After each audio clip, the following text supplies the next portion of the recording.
yang mana yang lebih baik? Perubahan dari Menkes atau pada saat zamannya ID? Ini kita bicara konkret yang terjadi di lapangan.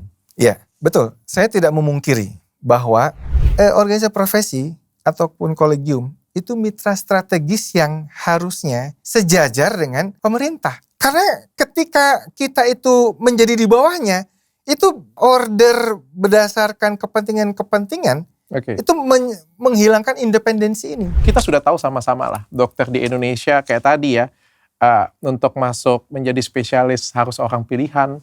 Kalau nggak kaya... Ini saya koreksi. Itu titipan selalu ada. Tetapi biasanya...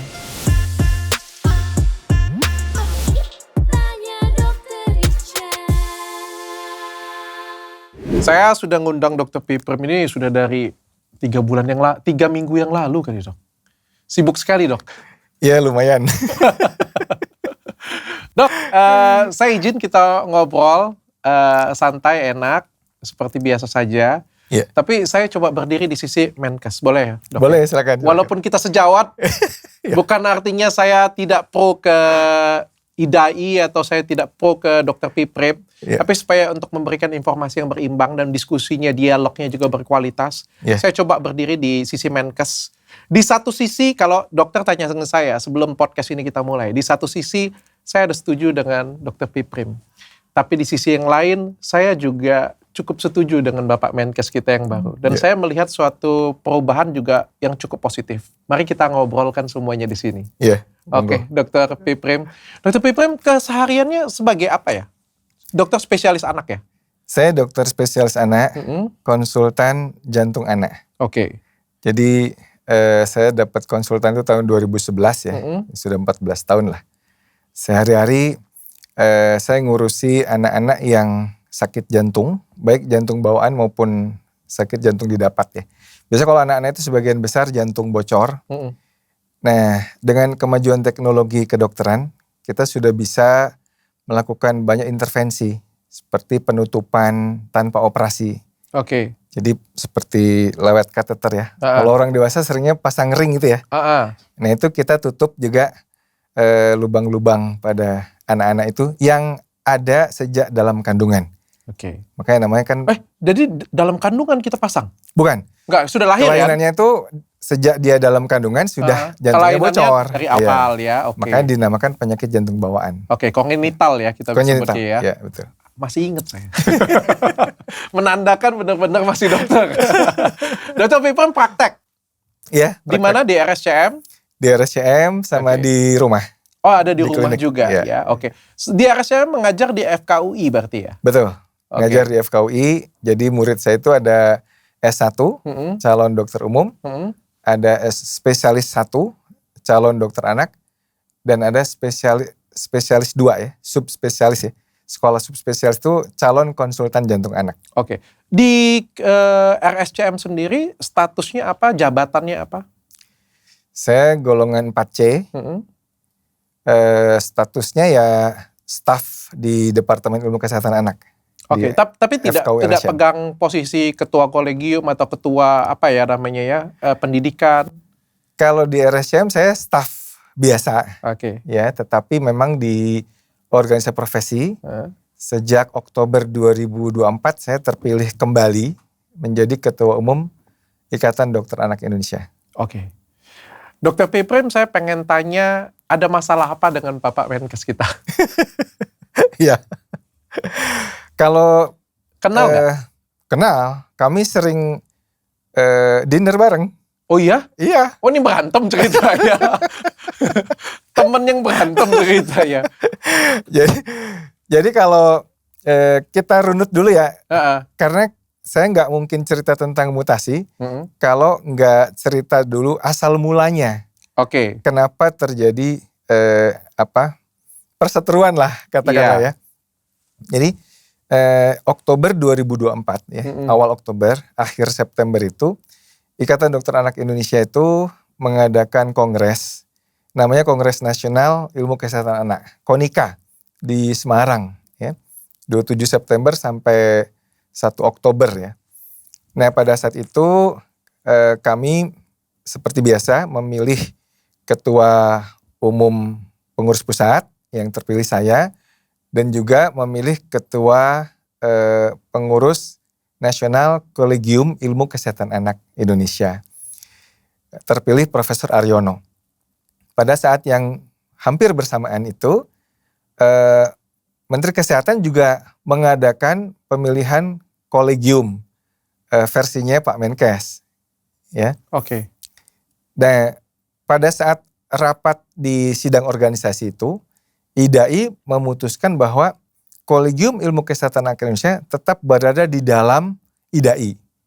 Jadi kolegium itu kami mengibaratkannya seperti dua sisi mata uang. Pengurus pusat dan pengurus kolegium. Oke. Yang satu ngurusi profesi dokter anak yang udah jadi. Yang satu ngurusi proses dalam mencetak dokter anak. Kurikulum ya? Kurikulum, standar, kompetensi, dan sebagainya.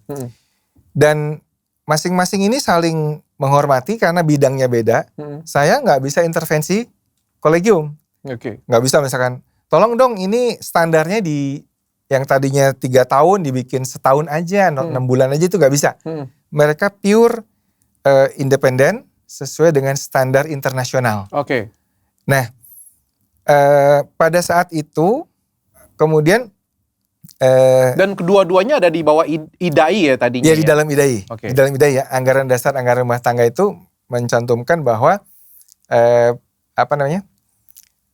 badan eksekutif dari IDAI itu adalah pengurus pusat IDAI, pengurus cabang IDAI, dan pengurus nasional kolegium ilmu kesehatan Indonesia. Nah, pada saat yang bersamaan tadi Pak Menkes tuh bikin rekrutmen untuk pemilihan ketua kolegium, ya, termasuk di anak. Nah, pada saat itu pemilihannya dibuat terbuka, pakai voting online. Dari 5.600 anggota IDAI, itu yang ikut voting itu 120-an orang. Padahal beliau kan bilangnya ini representatif, lebih banyak yang milih dan sebagainya. Sementara kita nggak tahu yang milih itu siapa. Jadi pemilihnya aja kita nggak tahu siapa. Ada 120 orang. Kan kalau pemilihan itu quorum harusnya kan 50% lebih 1 ya. Nah, ini ternyata itu di bawah 2,5%. Jadi kewajiban zakat itu kan 2,5% ya. Nah, yang memilih ikut pemilihan kolegium itu hanya 120 gitu. Nah, ini kan artinya ini dari sisi organisasi juga kita sudah memutuskan bahwa karena kolegium ilmu kesehatan anak itu sudah terpilih, maka kita melarang anggota IDAI itu mengirimkan calon untuk kolegium. Karena kita tetap ingin kolegium itu bersama IDAI gitu. Dan tidak mengakui kolegiumnya Pak Menkes. Seperti itu ya? Ya, bukan tidak mengakui sebetulnya. Karena dalam anggaran dasar anggaran rumah tangga kita, kolegium itu berada di IDAI. Dan untuk menjaga independensi kami, kolegium itu, maka pada saat sidang organisasi itu diputuskan bahwa kolegium itu tetap bersama IDAI. Saya paham. Saya buat simpel. Jadi IDAI ini yang pegang profesi dan juga kurikulum pendidikan secara keseluruhan. Bapak Menkes datang pengen merubah kolegium tersebut. Dia pengen ambil kolegium tersebut sama seperti ya izin praktek dan lain sebagainya. Tanggung jawabnya ada di bawah Menkes nih. Dia pengen susun tim nih. Tapi karena pengen susun tim sendiri, ya dari IDAI-nya pengen mempertahankan tim tersebut. Jadi memerintahkan lah, atau keputusan dalam meeting menyatakan bahwa ya kita tidak mengirimkan anggota ke sini. Karena kan akan terjadi dualisme jadinya. Betul. Seperti itu ya? Betul. Terjadi perseteruan habis setelah itu? Ya, jadi dualisme kolegium itu kemudian yang menimbulkan masalah. Ya. Kami itu kan sebenarnya kolegium itu kan sudah sejak tahun 70-an ya. Sudah 50 tahun. Kerjanya sudah udah biasa, timnya udah lengkap, produk-produknya udah banyak. Bahkan banyak produk-produk seperti kompetensi, standar fellowship dan sebagainya itu udah dapat haki ya. Nah, sedangkan dan ini bedanya begini. Berdasarkan Undang-Undang 17 tahun 2023, yang namanya kolegium itu adalah dibentuk oleh kelompok ahli disiplin ilmu. Dan itu IDAI itu udah lengkap. Ada 14 kelompok ahli disiplin ilmu. Kalau saya misalnya kardiologi anak ya, nanti ada lagi yang gastro anak, ada infeksi dan sebagainya. Nah sementara di SK-nya Kolegium Pak Menkes ini, dia nggak sampai mencapai 14 kelompok ahli disiplin ilmu itu. Oke. Jadi artinya karena penunjukannya pun kemudian serabutan ya. Kalau kita kan memang hasil organisasi, hasil sidang organisasi ya. Kalau ini kan hasil telepon-telepon ya, telepon sana, telepon sini, ayo ikut gitu. Oke, saya terima dulu. Karena kan satu organisasi baru, satunya lagi organisasi yang sudah lama dong pasti betul, ya. Betul. Oke, tapi sebelumnya semesra apa sih Dr. Piprem dengan Pak Menkes sendiri sebenarnya? Ya tahun 2021 ya, IDAI itu kan memang diawali dengan ketika kasus gangguan ginjal GG Gapa itu. GGA yang obat sirup anak. Ya, jadi awalnya dalam rapat mingguan IDAI itu beberapa anggota melaporkan, ini saya ketemu kasus anak yang tadinya sehat, batuk pilek, kemudian tiba-tiba nggak bisa kencing, nggak berapa lama meninggal, gitu ya. Tiba-tiba di sana melaporkan, wah ini pasti ada sesuatu gitu.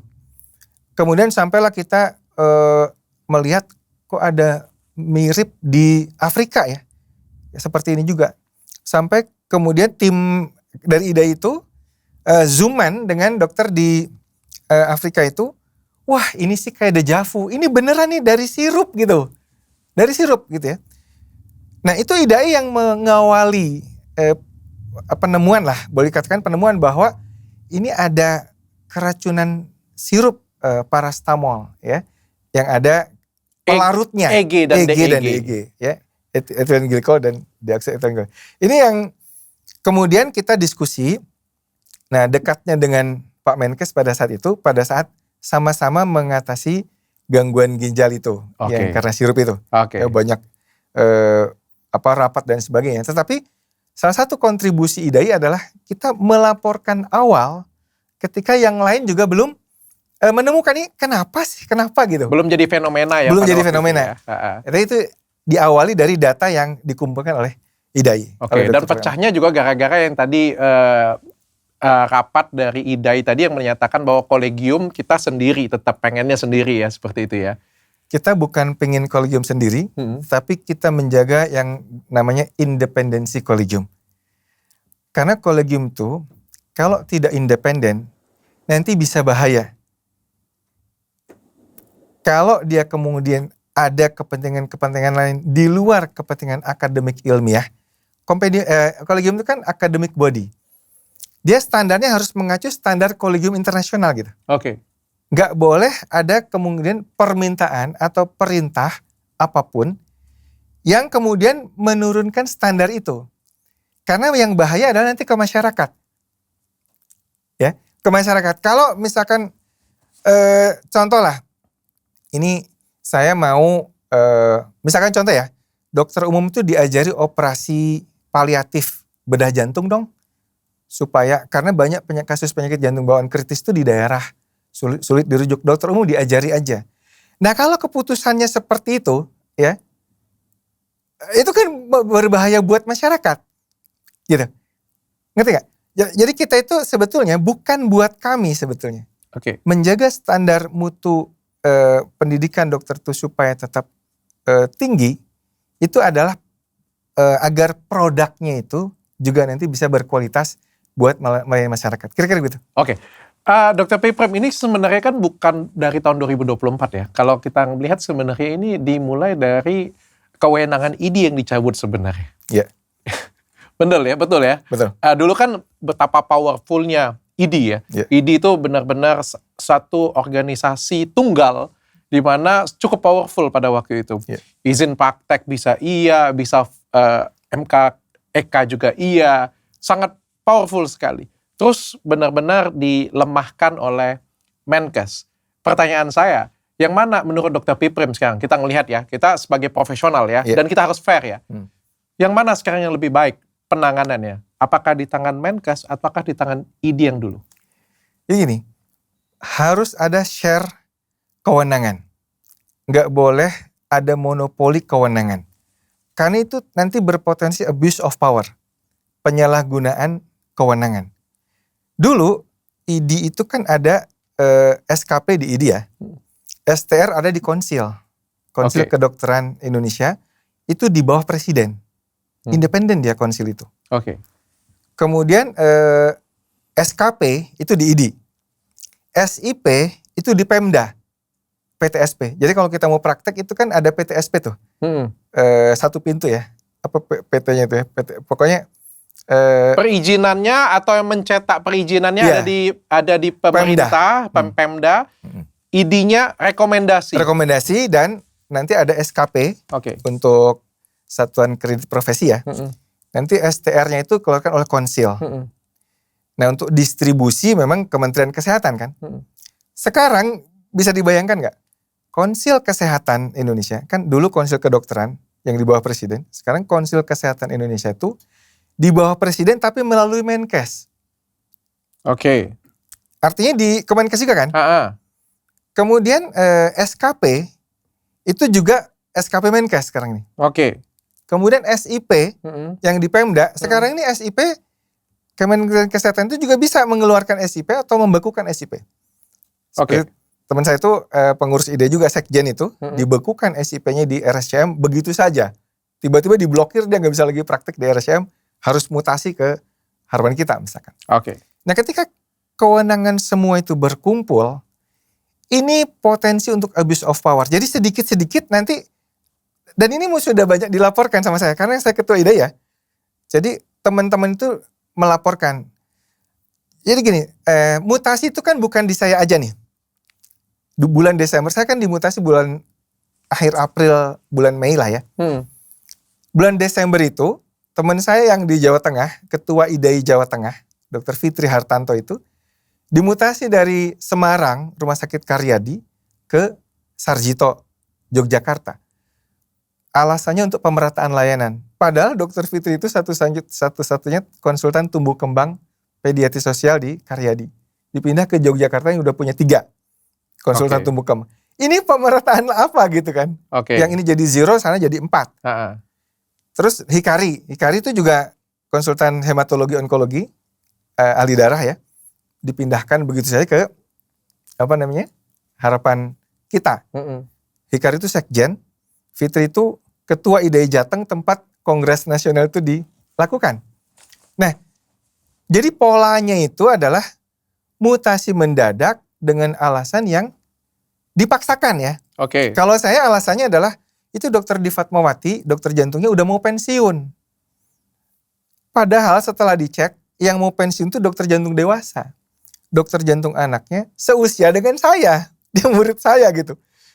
Ya. Jadi ini alasan-alasan ini yang saya lihat polanya itu menimpa pengurus inti IDAI. Ketua IDAI Jawa Tengah, sekjen dan ketua umum. Yang lebih fatal adalah ketika mutasi saya itu kemudian diributkan, ada ketua IDAI Sumut sekaligus ketua UKK. UKK itu apa ya? Kelompok disiplin subspesialis lah.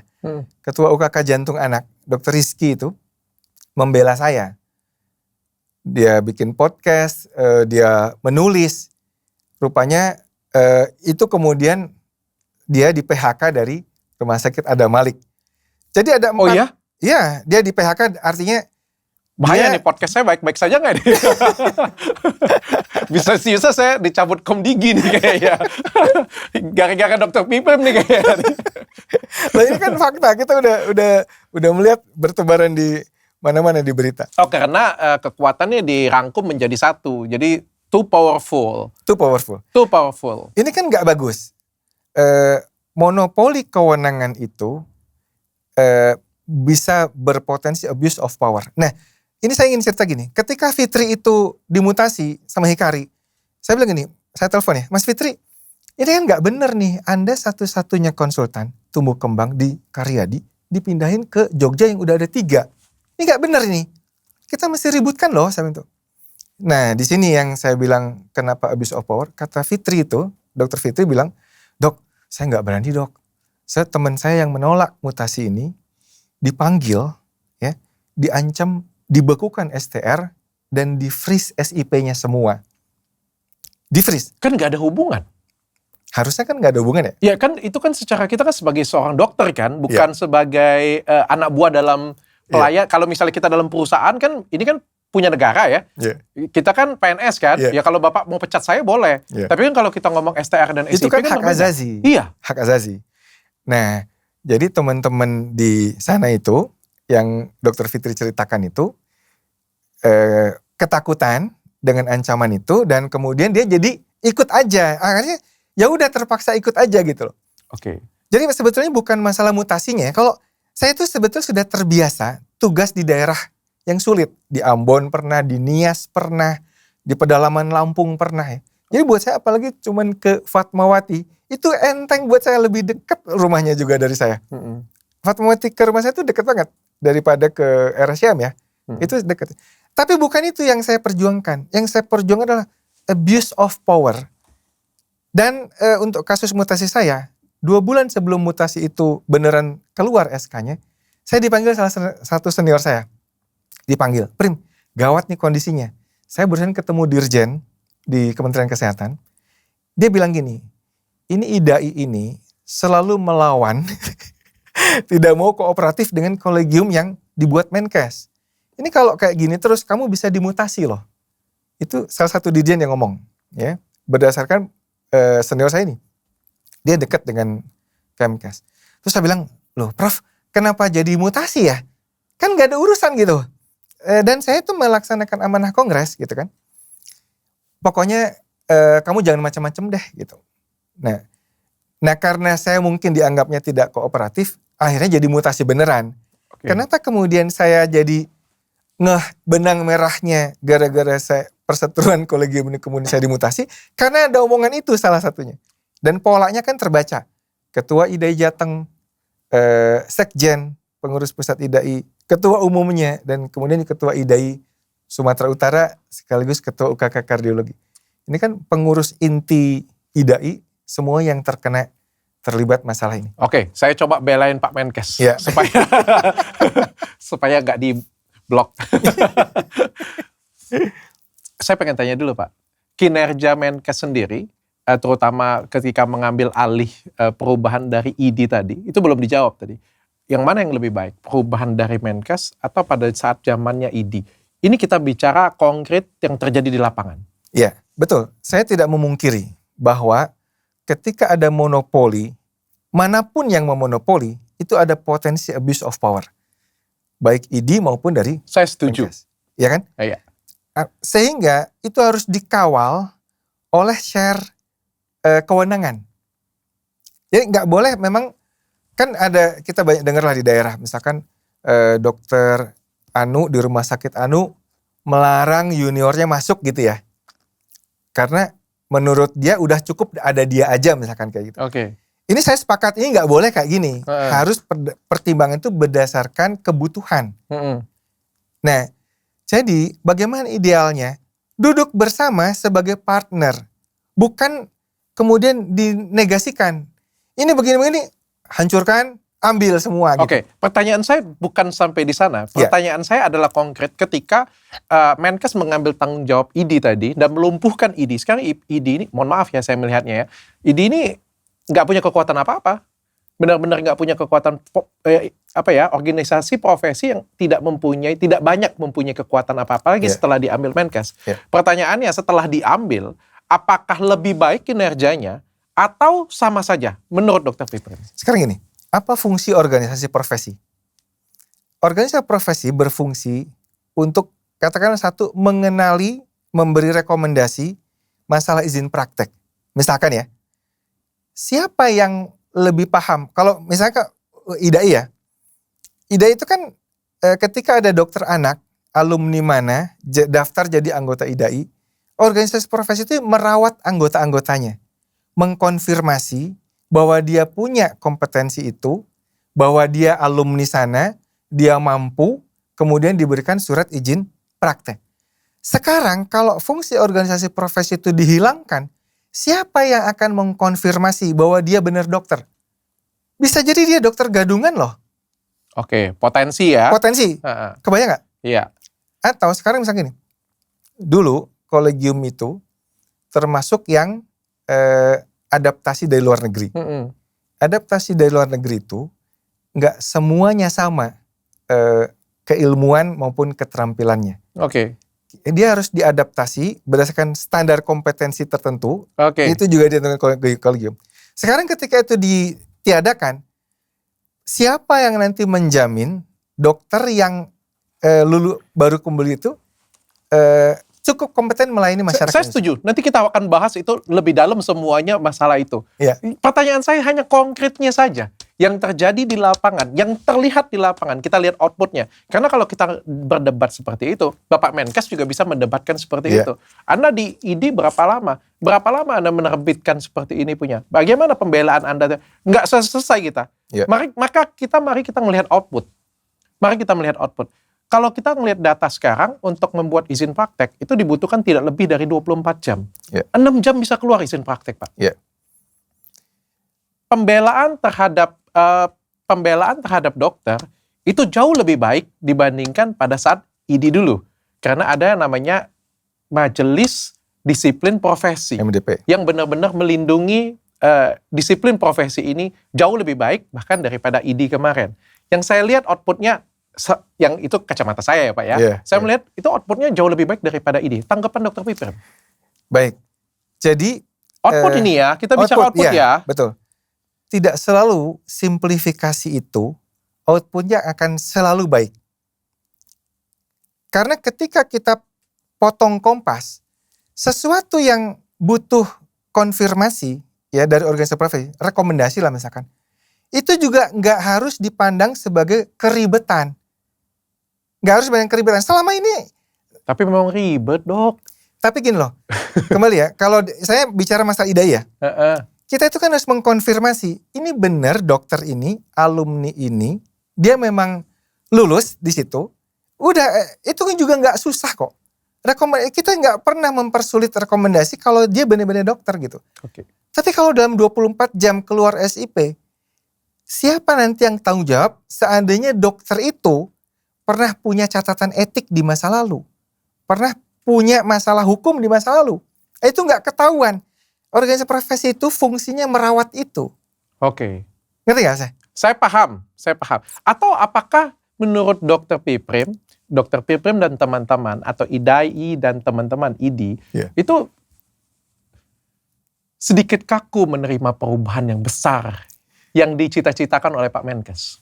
Kita tidak anti perubahan. Kami itu bagian dari perubahan itu sendiri.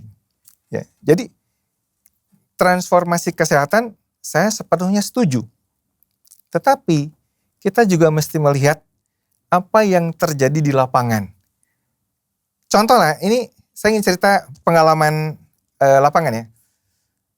2022 saya dengan tim ahli jantung anak di IDAI itu sering diskusi dengan Pak Menkes. Misalkan masalah bagaimana mengatasi penyakit jantung bawaan kritis misalkan. Ya kan? Itu yang kalau dia nggak ditolong dalam waktu singkat bisa meninggal gitu ya. Salah satu yang saya usulkan adalah pemenuhan obat-obat life saving seperti prostaglandin E1, Prostin nama dagangnya. Waktu itu ada beberapa dirjen, ini catat nih gitu, oke. Tapi kemarin waktu saya ngisi satu workshop ya, kejadiannya misalkan yang lapor dari Kendari, Sulawesi Tenggara ya. Kendari itu Sulawesi Tenggara kan.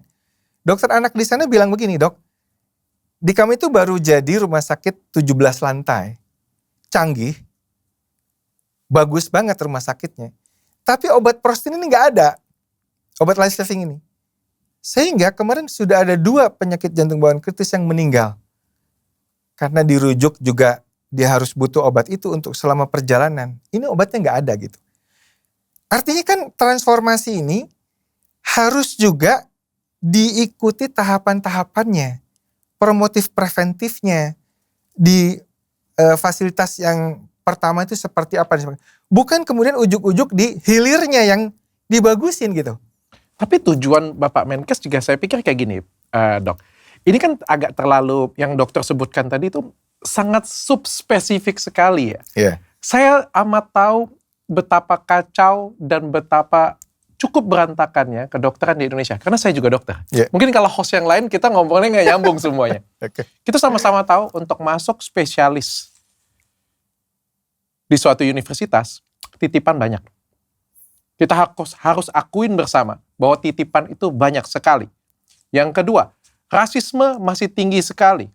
Yang ketiga, apa itu namanya? Pempeloncoan atau apa namanya? Bullying. Bullying.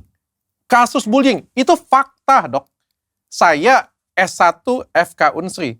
Walaupun FK Unsri tidak parah, tapi saya melihat bagaimana residen itu, terutama semester awal, diapain. Saya tahu sekali. Atau universitas lain katanya lebih parah lagi daripada itu. Saya tahu dengan sangat. Kita sama-sama tahu. Karena kita sejawat sama-sama. Kita tahu sama-sama dengan sangat. Dan menurut kita kan, memang itu harus diberantas.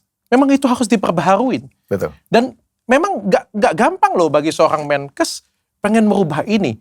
Apalagi Menkes juga ketemu lagi ingin penempatan dokter ada di posisi mana. Dokter tidak mau ada di posisi seperti ini. Dokter tidak mau ada di wilayah. Ini kan gak gampang dong. Belum lagi kita ngomong konsulen kita atau pimpinan-pimpinan kita yang cukup kaku, saya bilangnya. Cukup kaku. Saya bukan gak belain, guru-guru saya juga beliau. Tapi di satu sisi kita juga mendambakan kesehatan kita. Yeah. Sama seperti negara-negara besar lain. Bersaing dengan negara-negara besar lain. Yang jadi salah satu yang menjadi permasalahan itu adalah mindset kita sebagai dokter yang pengennya eksklusif, pengennya pegang sendiri semuanya. Tapi tumbuhnya justru lebih lambat daripada negara lain. Kalau kita melihat ya. Dan Menkes pengen merubah ini. Dan kalau Menkes merubah ini dengan cara menggandeng, saya pun juga sepakat dengan Pak Menkes sepertinya. Ini cukup sulit. Kecuali memang harus tangan besi sedikit. Ini saya coba sekali lagi ya. Dokter-dokter senior, guru-guru saya pura-pura aja nih. Gimana Dr. Piprim? Oke. Jadi begini. Saya sepakat, nggak ada satupun dokter yang menentang bahwa bullying itu harus dibasmi. Ya toh? Bullying itu nggak bagus. Tetapi ketika framing itu begitu nyata ya, bullying itu kan sebetulnya di mana-mana itu pasti ada. Ya kan? Contoh misalkan di Jatinangor tuh apa sekolah apa? Bullyingnya ada juga. Di institusi lain ada lah ya. Jadi kalau ada yang akan menentang bullying, ayo kita dukung bareng-bareng. Saya sepakat, bullying itu nggak boleh. Ya. Tapi bedakan antara beban kerja yang begitu berat karena tuntutan pekerjaan dengan bullying yang seseorang junior disuruh oleh seniornya untuk sesuatu yang tidak terkait dengan proses pendidikannya. Tapi kalau kalau Bapak Menkes ini berhasil membawa perubahan ini, ya, artinya kolegium ini dirubah oleh beliau, kita anggap saja di masa jabatan beliau berhasil. Artinya secara rekrutmen dokter itu menjadi transparan, dok. Kalau rekrutmen dokter secara transparan sudah, spesialis menjadi transparan, jumlahnya transparan, siapa yang masuk juga transparan, itu sudah pasti akan mengikis hal tersebut. Yang kedua, kalau beliau merubah kompetensi kurikulum tersebut yang mengajarkan kalau zaman sekarang kan memang kan senior itu amat sangat penting karena senior itu yang memberikan ilmu kepada junior ya, memberikan kesempatan bahkan. Kalau kurikulum itu diganti, maka resiko bullying akan semakin rendah. Itu juga kita harus melihat sisi positif loh dari Bapak Menkes yang melihat ke arah sana. Begini, saya sepakat ya bahwa keterbukaan, transparansi itu juga sangat perlu ya. Tetapi upaya simplifikasi ya, menggampangkan masalah. Kemudian gitu, gara-gara para guru besar itu menetapkan standar tinggi, ini dianggap ribet, menghalangi, dihilangkan semuanya. Ini kan bahaya loh. Semuanya kemudian diatur dengan mindset seseorang yang juga bukan dokter. Contoh misalkan kayak dokter umum diajarin sesar misalkan gitu ya. Atau yang apalah, ini kita butuh dokter cepet nih, bikin aja ahli intervensi itu 6 bulan aja. Itu kan korbannya masyarakat loh. Di satu sisi saya setuju. Satu sisi, ya kan? Di satu sisi saya setuju. Makanya solusinya duduk bareng dong. Iya. Pak Menkes kan bapaknya para dokter. Oke. Kalau ada guru besar ini, jangan ditiadakan. Jangan dihajar semua, dinihilkan, kemudian dibikin baru. Oke. Yang terlalu simplifikasi. Ini bahaya loh buat masyarakat. Di sisi itu saya setuju. Iya. Sudah ditelepon belum? Apanya? Bapak Menkesnya. Kan temenan. Iya betul, temenan. Cuman masalahnya begini. Itu kan sekarang gini, kenapa ratusan guru besar itu kan diundang Menkes menolak ya? Iya.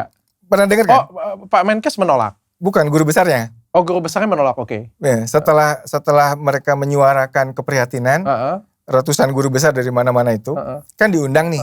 Mereka kan maunya diskusi terbuka dengan presiden langsung bahkan sekarang. Waduh. Ya kan? Kenapa? Karena pengalaman yang sudah-sudah, kita itu hadir untuk legitimasi kebijakan-kebijakan yang sudah disiapkan sebelumnya. Oke. Ini yang kita nggak mau seperti ini terjadi karena organisasi profesi ataupun kolegium itu mitra strategis yang harusnya disejajar dengan pemerintah.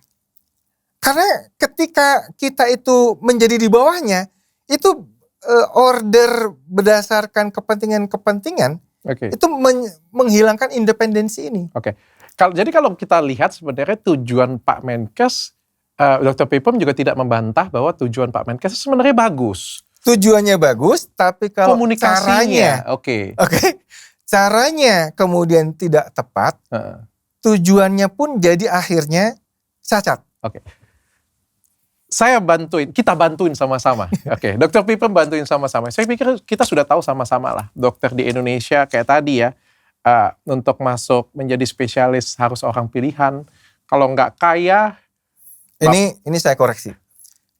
Ya. Untuk jadi dokter spesialis, itu kan saya juga panitia penerima dokter spesialis nih. Jadi saya sekaligus koreksi tadi ya. Itu titipan selalu ada. Tetapi biasanya kita itu kalau ada titipan dari gubernur lah, dari apa, itu beneran malah digecek yang membawa titipan itu. Dan kita tetap nilainya itu akan objektif. UI, Pak. Ya UI. UI, Pak. Saya tuh langsung ngomong, saya tahu. UI, Pak. Bapak ngeliatnya kan daerah lain. Gak bisa disamaratakan dong. Ya kalau saya ngomong UI saya sudah tahu, Pak. Tapi kan untuk yang ada di UI itu kan coba yang pinter-pinter aja, Pak. Saya nggak ngomong, saya nggak bantah Bapak di UI. Tapi kita sama-sama tahu kalau di daerah lain bagaimana titipan konsulen lah, anak konsulen lah, siapanya konsulen lah. Itu memang real ada, Pak. Ya maksudnya. Itu kita berantas sama-sama lah. Iya kita berantas sama-sama. Tapi kan gini loh. Jadi jangan gini. Ketika nggak setuju dengan ini, dihajar, dihabiskan, kemudian diambil semua. Yang tadinya katanya dimonopoli oleh ID misalkan atau oleh apalah, tiba-tiba diambil alih. Dimonopoli juga sama dia gitu. Iya, udah kalau kan bisa abuse of aku power. aja. Iya. Makanya harus sharing kewenangan. Oke, kita bantuin Pak Menkes. Iya. Kalau Pak Dr. Piprim jadi Menkes, kira-kira apa nih yang menurut Dr. Piprim bisa nggak dinego beliau-beliau ini? Bisa dong. Menkes itu kan panglima perang untuk melawan kesakitan, untuk meningkatkan derajat kesehatan. Dia panglimanya loh. Janganlah panglima itu membuli anak buahnya. Dirangkul, didengar. Masa nggak mau denger sih? Tapi didengar beneran dalam dialog yang terbuka, open. Jangan sekedar kemudian itu syarat untuk legitimasi kebijakannya dia yang sudah disiapkan sebelumnya. Gitu loh. Ngerti gak sih? Iya, paham. Jadi maksudnya gini, janganlah kemudian karena ada kekurangan di sisi ini, kemudian dihancurkan, sama sekali diabaikan, kemudian dibikin sendiri secara simple, yang produknya malah bisa membahayakan masyarakat luas. Kita harus balance. Di mana-mana itu kalau balance, itu akan bagus hasilnya. Saya setuju. Tapi memang nggak gampang sih kalau kita melihat merubah dunia kesehatan di Indonesia, berubah seperti apa yang dicita-citakan, mungkin dari kacamatanya Pak Menteri, itu kan nggak gampang ya. Apalagi beliau kan butuh cuma 10 tahun ya mungkin ya, Kalau 5 tahun satu periode, 5 tahun satu periode kayak gitu kan. Ya. Ini kan bukan sesuatu Betul. hal yang... Oleh karena tidak gampang, dia butuh bantuan dari semua stakeholder yang ada. Jangan memusuhi organisasi profesi. Dia itu aset loh. Kalau dia kemudian sikapnya memusuhi, itu kan kontraproduktif. Ngerti gak sih? Paham. Kalau kemudian dia sebagai panglima, ini dibully, ini. Lalu siapa yang mau memerangi kesakitan dan kematian masyarakat Indonesia? Jadi sebagai panglima, beliau harus merangkul semuanya. Jangan malah dibully, di framing. Itu kita rasakan loh, di framing itu. Jadi banyaklah statement-statement beliau itu yang menyakitkan hati para dokter gitu. Yang contoh stetoskop itu tidak ilmiah misalnya gitu. Sebagai ahli jantung anak, buat saya stetoskop itu senjata utama loh. Iya, saya paham. Bisingnya ejeksi sistolik beda dengan kita harus tahu. Lokasinya di sini beda dengan di sini. Lah beliau kan bankir, mana bisa tahu stetoskop itu buat apa? Iya kan? Nah, beliau ini sering loncat pagar. Sekali lagi kalau mau memperbaiki, ayo beliau panglimanya, anak buahnya ini dirangkul, diapresiasi. Dokter itu orang yang merdeka loh Pak. Mas, saya manggilnya apa ya? Boleh, Richard saja boleh. Richard ya? Karena saya junior jauh. Ya Mas Richard ya. Dokter itu orang merdeka. Orang yang biasa bekerja kemudian dengan freedom of kemauan yang mandiri. Orang seperti ini akan memberikan sumber dayanya, memberikan pikirannya, memberikan apanya. Kalau dia diapresiasi, diaku, dirangkul. Tapi kalau di challenge, dipukul, dibully, dia melawan Pak. Melawan dia. Ya itu yang terjadi sekarang, jadi kontraproduktif kan. Oke. Inilah yang harus dilakukan oleh pemerintah ya, dalam hal ini Kementerian Kesehatan. Kalau mau mendapatkan bantuan tulus dari para dokter-dokter spesialis, organisasi profesi, para teman-teman sejawat itu, ayo dirangkul bersama, didengerin, tapi jangan hanya sekedar legitimasi aja gitu. Oke, sebenarnya dari podcast ini walaupun sudah setengah jalan ya, banyak hal yang bisa kita dapat ya. Terutama kalau Pak Menkes nonton video ini ya, sebenarnya saya sudah membantu banget ya, bahwa kita bisa melihat visi besar Pak Menkes ya. Yeah. Cuma bagaimanapun juga Pak Menkes butuh loh orang-orang ini loh, butuh guru-guru besar, butuh juga organisasi profesi, butuh mereka semuanya, karena hampir semua orang yang kompeten, orang-orang yang hebat itu ada dalam organisasi ini loh. Yeah. Memusuhi itu tidak mendapatkan apa-apa di sini. Yeah. Memusuhi itu tidak akan melancarkan usaha Pak Menkes sendiri sebenarnya. Di satu sisi lagi, teman-teman dari profesi harus melihat juga ini kita mau berubah sesuatu yang besar. Yeah. Untuk suatu lompatan yang besar dibutuhkan memang kejutan yang besar. Dibutuhkan sesuatu hal yang oke, ini harus kita tahan sama-sama diri kita. Karena ini akan menjadi suatu perubahan yang amat sangat besar. Contoh ya, Dok ya. Untuk jadi dokter susah sekali di Indonesia. Saking susahnya, teman-teman itu pergi ke luar negeri. Ini kenyataan, Dok. Sampai di luar negeri, begitu balik ke Indonesia, itu kagak diakui, Dok. Harus penyesuaian. Oke, gak jadi masalah lah kalau penyesuaian. Untuk daftar penyesuaiannya aja, itu bisa 5 tahun, Dok. Itu pun ngemis-ngemis untuk diminta. Sekolah nih, misal saya pengen masuk anak nih di Indonesia. Gak ada yang mau terima saya. Contoh, karena mungkin saya sipit, terus saya vokal. Atau gini ya, ini jelas nih saya ngomong nih. Saya pengen masuk spesialis kulit. Saya cerdas, saya pintar, saya punya uang. Apakah Pardoski mau terima saya? Siapa? Dr. Richard? Punya klinik kecantikan? Zack. Itu sudah menjadi rahasia umum. Curhat ya? Iya, ini sudah menjadi rahasia umum. Udah jelas, ini fakta. Ini fakta yang tidak perlu disensor. Dr. Richard punya klinik kecantikan, besar lagi, coret. Padahal kan ini adalah hak semua anak bangsa di Indonesia. Ya kan? Padahal saya cerdas, saya punya uang, saya punya modal semuanya. Tapi saya dicoret, bayangkan. Yang masuk siapa? Yang masuk yang orang jauh kompetensinya di bawah saya. Dan kita mau melihat apa Indonesia jadi seperti itu. Saya pergi ke luar negeri, saya belajar kulit di luar negeri, saya diterima di universitas besar di luar negeri. Sampai di Indonesia, saya nggak bisa praktek. Saya mau daftar. Wah, siapa nih Richard? Enak aja dia mau daftar masuk ke tempat kita penyesuaian. Ngantrinya nggak dapat. Itu fakta. Iya, tapi kan begini ya. Katakanlah ada masalah di situ. Ayo diperbaiki sistemnya. Bukan kemudian dihancurkan itu, kemudian diambil sendiri gitu.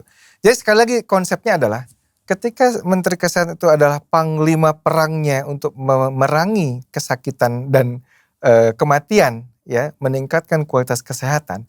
Ayo kita sama-sama memperbaiki apa yang masalah gitu.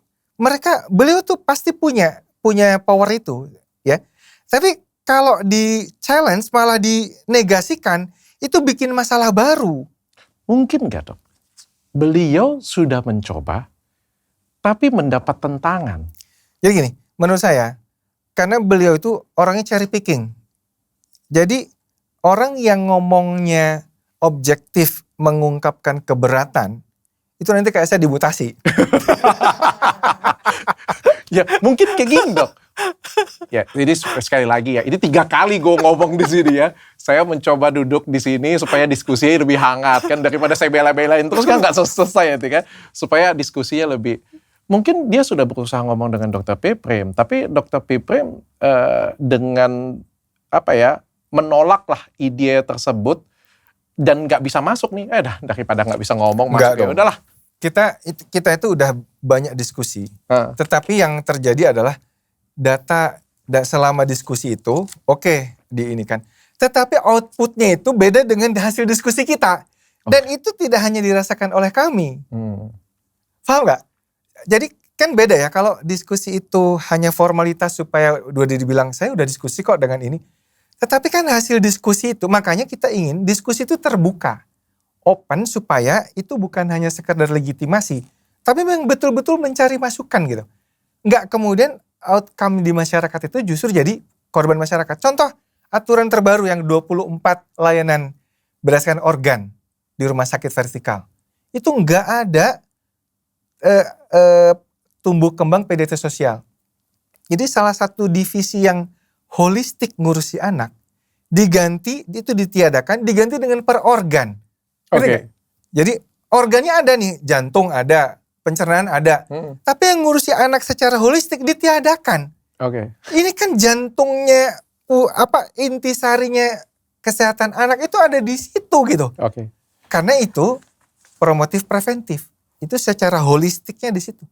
Ini dibuang begitu aja. Ini topik lain sebetulnya. Oke. Dr. Piprim kayak gini, saya mewakili Menkes misalnya. Yeah. Saya pura-pura jadi Menkes deh. Yeah. Siapa tahu kan saya Menkes benar-benar tahun 2028 ya nanti ya. Dr. Piprim, sepertinya negara membutuhkan banyak dokter anak.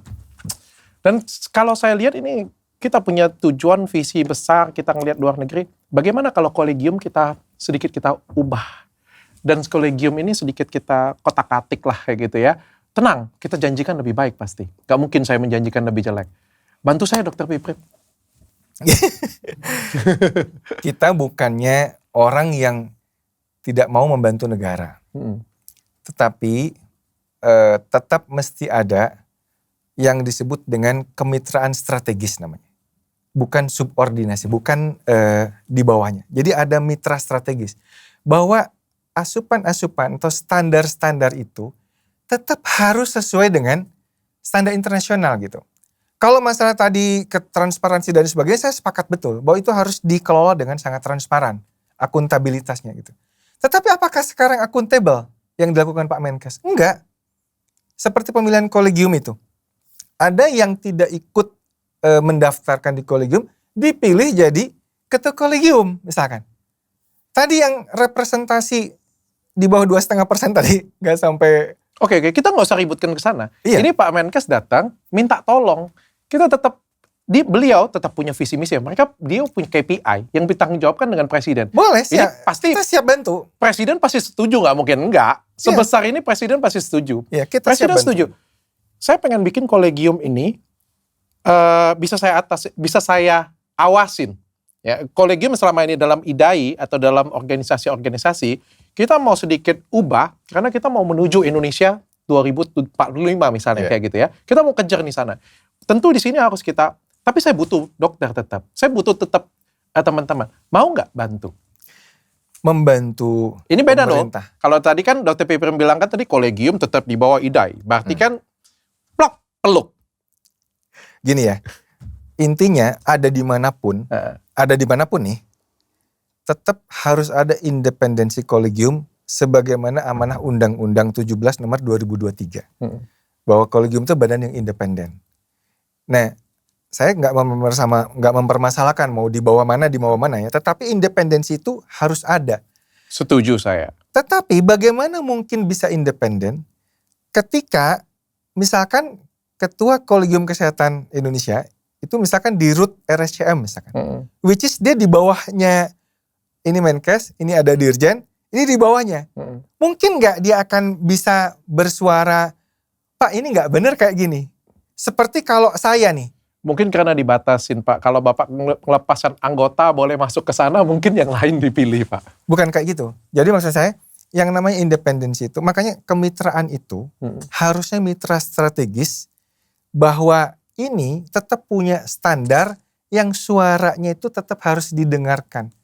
Karena kami ini standar yang tinggi itu untuk kepentingan masyarakat sebetulnya. Jadi bukan buat kepentingan dokter itu. Ya masalah ada kekeliruan atau ada kekurangan di sana sini harus diperbaiki, saya oke. Tapi bukan kemudian menihilkan, melawan apa itu kontraproduktif. Saya setuju. Saya bukan nggak setuju itu karena saya juga pengen memberikan pelayanan terbaik juga untuk masyarakat. Tapi kan bagaimanapun juga seorang menteri, seorang presiden, kita kan punya tujuan nih ke depan bagaimana. Kita pengen 2045 nanti jumlah dokter ada segini, jumlah dokter spesialis ada seperti ini, jumlah penempatan ada seperti ini. Tentu tools kolegium tadi itu adalah salah satu kunci juga strategis untuk bagi beliau ya. Betul. Kalau itu ada di tangannya IDAI terus-terusan, bahkan rekrutmennya, bahkan pendidikannya, walaupun kita lihat di lapangan cukup berantakan dan cukup kacau kita bilang ya. Dia pengen perbaikin itu juga, pengen nyusul juga. Nah kalau di tangan kalian, kayak gimana gue bisa nyusul nih? Iya, bukan begitu narasinya. Narasinya adalah, ayo dirangkul organisasi profesi, kolegium di profesi itu, diminta tolong apa maunya Pak Menkes. Kalian apa kritiknya. Kalian interpretasi sendiri seperti itu ya? Bukan, jadi gini, dia kasih amanah. Kasih order, begini. Ayo kita diskusi, kita buat tim bareng-bareng, oke. Tetapi yang mentranslatekannya, yang menjalankannya tetap dari iya kolegium. Dong, karena standar itu harus internasional Pak. Nggak mungkin kemudian kita itu by order gitu. Oke. Karena saya pun nggak bisa memerintah kolegium. Oke. Kolegium tuh punya standar internasional. Dan di mana-mana yang namanya kolegium tuh standarnya adalah untuk the best practice untuk masyarakat gitu. Oke. Jangan direduksi, jangan disimplifikasi. Oke, jadi Pak Menkes, kasih kami perintah pengennya seperti apa, kami akan translatekan, tapi kolegium kalau bisa tetap independen. Independen. Ya. Maunya apa sih sebetulnya? Iya, masalahnya apa? Kasih tahu kami. Translatekan dan kami akan ikutin cita-citanya Pak Menkes seperti transparan aja. Oke. Ya kan, seperti itu indah. Betul. Kan? Jangan cari picking dong. Karena kalau misalnya kolegium di bawah Pak Menkes, tadi ya, kewenangan izin praktek di bawah STR di bawah Pak Menkes juga semuanya akhirnya menjadi absolut dan akhirnya jadi abuse of power. Jadi tadi kita takut. Aku manggilnya apa ya Mas? Apa ya? Richard. Dokter Richard ya. Jadi kita itu jangan sampai kita itu dokter-dokter di rumah sakit vertikal tuh penuh ketakutan. Saya paham. Sekarang kan gini ya, masalah mutasi aja misalkan. Mutasi dokter apalagi yang dosen kayak saya itu kan beda dengan mutasi teller bank gitu. Teller bank boleh di mana-mana, tapi kalau dosen itu kan ada ikatan dengan muridnya, apa kalau langsung. Nah itu yang kemudian menjadi kekhawatiran teman-teman yang saat ini kerja di rumah sakit vertikal. Jangan-jangan nanti gue dimutasi sebentar lagi. Saya sepakat. Gitu ya? Saya sepakat. Artinya, oke, kita tuh siap membantu, tetapi dokter itu kan dari dulu pejuang ya. Kalau dimintain tolong, dia akan bantu sepenuh hati. Oke. Tapi kalau di challenge, dia juga bisa melawan loh. Betul. Kalau dipaksa, dia bekerja dengan keterpaksaan. Orang kalau dipaksa, mungkin gak sih memberikan semuanya total buat dia? Oke. Di sisi ini saya setuju. kalau Pak Menkes nonton, saya percaya dengan beliau, saya percaya dengan Anda Pak, ya. Tapi kan ini jabatan bukan permanen Pak. Ya. Bapak kan jadi Menkes kan nggak seumur hidup. Ya artinya nanti akan dilanjutkan. Kita kan nggak ada yang tahu nanti begitu siapa yang pegang, apakah akan melakukan abuse of power atau tidak. Yang saya dengar di beberapa tempat di lapangan, yang saya dengar ini ya, yang saya dengar beberapa tempat di lapangan, ada dokter-dokter yang bermasalah, itu langsung dirumahkan tanpa pemberitahuan bahkan. Tanpa pengadilan bahkan tanpa pemeriksaan lagi ini salah atau enggak, langsung dirumahkan saja. Lucunya setelah 6 bulan, 1 tahun nanti waktu dituntut ke hukum tiba-tiba bisa masuk lagi. Yeah. Artinya ya benar kata Dr. Piprim, ke depan ya bisa jadi abuse of power. Karena kan kalau misalnya satu orang memegang semuanya, maka akan memudahkan. Andai kata bukan di Bapak, tapi itu bisa terjadi di bawah-bawah Bapak semuanya. Yeah. Dan ingat, kita menganggap Menkes kita adalah orang baik sekarang. Tapi kan ini bukan jabatan yang selamanya seumur hidup, yang akan diwariskan ke orang yang selanjutnya.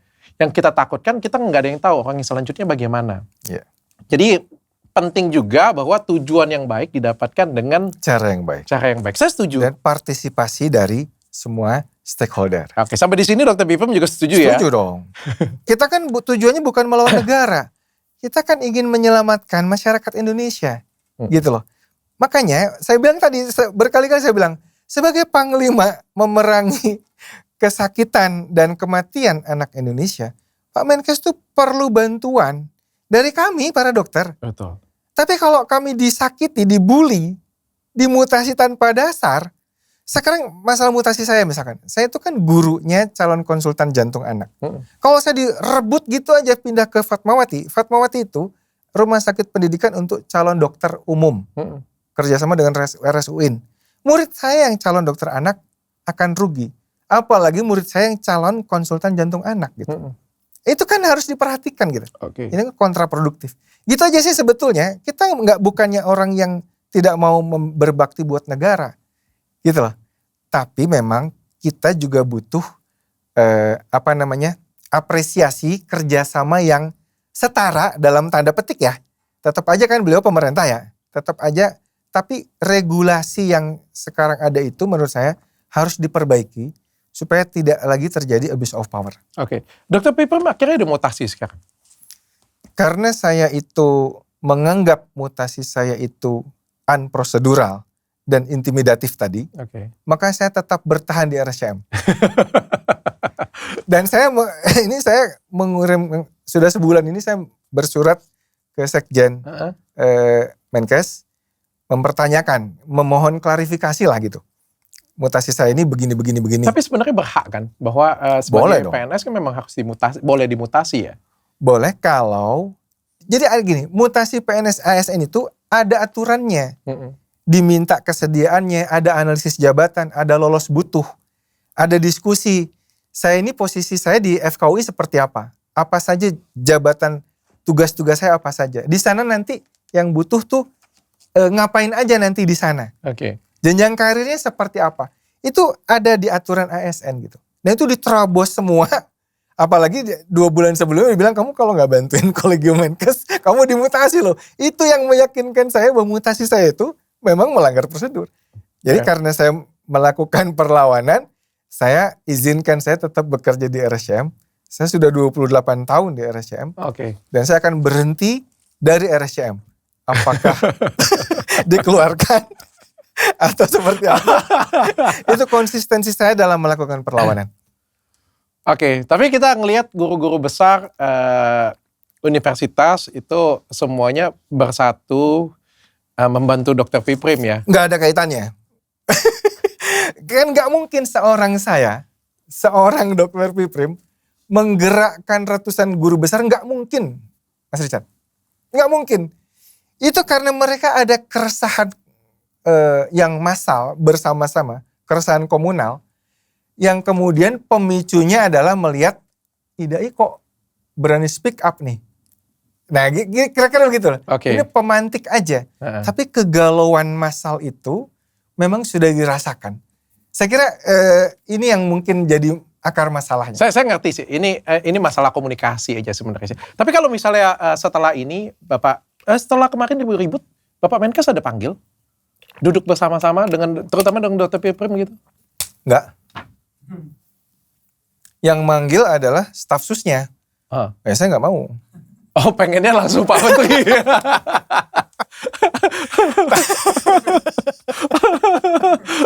Pengennya. Bukan gitu dong. Kalau manggil kan bukan per telepon dong. Kan kita bersurat. Harusnya kan kalau ini dijawab lagi surat dong. Bener nggak? Iya. Ya kan kita ingin klarifikasi itu secara formal. Jadi jangan kemudian telepon-telepon, ayo gini. Kira-kira begitu.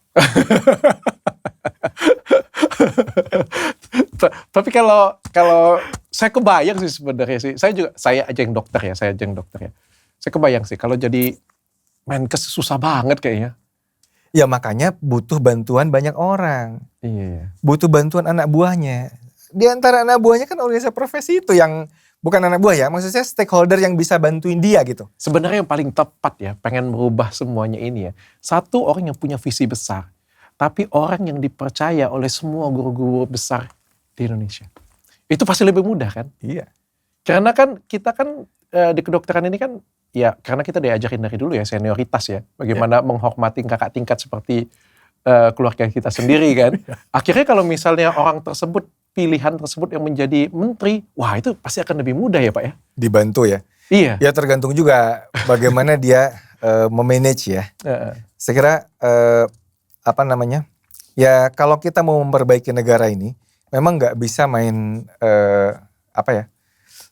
singkir-singkiran gitulah. Kita harus akomodatif ke stakeholder ya, didengar betul-betul dan seperti apa asupan-asupannya. Itulah kita akan bisa membangun sistem kesehatan Indonesia ini. Oke. Dr. Piprim, ada yang mau disampaikan? Ya terakhir, pertama terima kasih sudah diundang ya. Dan saya kira Indonesia ini banyak sekali masalah kesehatan. Kalau kita terus ribut berantem ya, berantem dalam arti Pak Menkes terus membuli anak buahnya, nggak mengapresiasi dan nggak mendudukkan dengan betul ya sesuai dengan ininya. Seperti misalkan guru-guru besar di Fakultas Kedokteran itu kan sudah lama dia berkontribusi. Kalau ada kesalahan sistem dan sebagainya kan tinggal dibetulkan gitu, bukan dihancurkan ya. Dibetulkan bukan dihancurkan. Dirangkul gitu, bukan dipukul ya.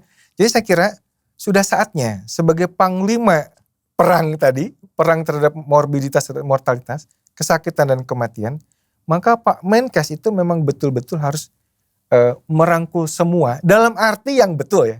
Bukan kemudian dalam formal aja ya. Dan saya kira memang suara dokter-dokter itu juga memang mesti didengar. Karena saya kira kita itu yang fokus kita itu memang untuk tetap menjaga supaya pelayanan ke masyarakat itu yang terbaik gitu. Oke. Pertanyaan penutup bagi saya, apakah seorang Menkes itu harus seorang dokter? Tidak harus sih, tetapi kalau Menkesnya sering lompat pagar, sering mengomentari hal-hal yang di luar keilmuannya, seperti stetoskop itu nggak ilmiah misalkan, itu udah lompat pagar, udah semprit offside itu. Nggak boleh ngomong kayak gitu, karena dia bukan dokter. Yang kayak gitu-gitu kalau diulang berulang-ulang, itu akan mencederai para dokternya gitu. Jadi boleh aja Menkes itu nggak dokter, tapi dia harus paham betul dunia kedokteran itu seperti apa. Dan jangan dia sakiti para dokter itu. Karena dialah yang ujung tombak untuk melayani masyarakat Indonesia. Oke. Terima kasih Dr. Piprim. Akhirnya dengan saya minta maaf kalau saya punya kekurangan. Untuk guru-guru besar saya, kalau nonton ini saya minta maaf. Saya cuma berusaha menciptakan dialog yang interaktif, dialog yang hidup. Untuk Menkes juga kalau saya ada salah ngomong, saya minta maaf juga.